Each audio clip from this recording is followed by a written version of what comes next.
Pemirsa kewentenan angkutan kota utawi angkot ring Denpasar ngidikang. Kantos Bangkin, Dinas Perhubungan nureksain kewentenan armada angkot wantah mesi sekalih unit. Penedunan wilangan angkot inucap sampun kepanggih daweg 5 warsene lintang. Kadishub Kota Denpasar Iketut Sriawan Mausang ring warsa kali-tali plekutus Dukriin kauningin wenten 500 sia dase sia unit angkot ring Kota Denpasar. Nanging rauh mangkin sayan ngidikang kantos mesise wantah kalih unit. Pamekas ring warsa kali-tali lulas saking 314 tedun dada satak ulung dase 5 unit.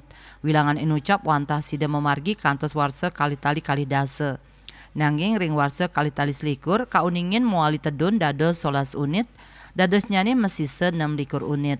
Nanging warsane mangkin wantah wenten kalih unit. Sriawan ngodarang penedunan wilangan angkot punike sangkaning muates nyani yuse pelinggihan antuk Perda Provinsi Bali nomor 4 tahun 2016 tentang penyelenggaraan lalu lintas dan angkutan jalan pada pasal 19.